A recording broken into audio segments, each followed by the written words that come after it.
Welcome to the morning circus of my family starring मेरी drama queen बेटी और उसका फुल टाइम टॉन्ट मैनेजर मेरा बेटा। सुबह के 7 बजे मैडम जाग गई हैं, आंखें खुली नहीं कि रोना शुरू। और आज का वेरी वैलिड रीज़न था, मैं भैया की टूटी हुई बॉटल और पुराना टिफ़िन लेके स्कूल जाऊंगी। मैंने कहा बेटा वो ब्रोकन है, बट उसने कहा मुझे वही चाहिए। मैंने कहा तुम्हारा नया बॉटल है, बट नहीं, उसे वही वाला चाहिए था। फिर एंट्री होती है मेरे बेटे की, स्टेज रेडी है, स्पॉटलाइट उन पे है।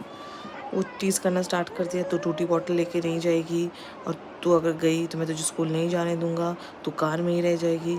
और फिर मैडम का रोना फुल वॉल्यूम ऑन, बैकग्राउंड में फुल इमोशनल मेल्टडाउन। एक तरफ मैं उसको समझा रही हूँ, एक तरफ मैं अपने बेटे को समझा रही हूँ कि प्लीज़ मेरी पेशेंस का स्ट्रेस टेस्ट मत लो and please don't do it. But मेरे बेटे को कौन समझाए, वो कंटिन्यूसली उसको टीज करता जा रहा है और उसका वॉल्यूम 100 से 200 हो गया और वो मेरी बात नहीं सुन रहा है। फाइनली हम लोग घर से निकले। मेरी बेटी पीछे पीछे दौड़ के आई, ये सोचकर कि हम लोग उसको छोड़कर चले जाएंगे, लेकिन वो टूटी हुई बॉटल उसके हाथ से नहीं गिरी, तब भी वो उसको लेकर ही थी। बिल्कुल ऑब्सेस्ड हो गई थी सडनली, पता नहीं कैसे, उस बॉटल को लेकर, और वो उसको एकदम भी छोड़ना नहीं चाहती थी। सडनली उसको स्पाइडरमैन से बहुत ज़्यादा प्यार हो गया। अब वो मेरे साथ चलने लगी।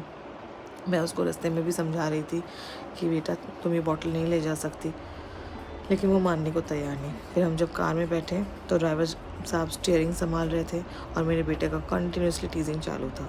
लास्ट में मैं इतना इरिटेट हो गई कि मैं उस पर चिल्ला दिया, जो मैं नॉर्मली प्रेफर नहीं करती हूँ चिल्लाना, specially in the morning, because वो पूरे डे का फाउंडेशन सेट करता है। लेकिन अल्टीमेटली मैं बहुत ज़्यादा इरिटेटेड थी क्योंकि वो कंटिन्यूसली उसको टीज़ किए जा रहा था। इसलिए फाइनली हम लोग घर वापस आए। अभी भी मेरी बेटी का मूड सही तो नहीं हुआ था, लेकिन एक बेनिफिट ये था कि मेरा बेटा स्कूल चला गया था, तो वो भी थोड़ी चिल हो गई थी, मैं भी थोड़ी चिल हो गई थी, और मुझे लगा था कि अब मैं फिर भी उसको एटलीस्ट समझा लूँगी। तो इसलिए जो मैंने कर भी लिया।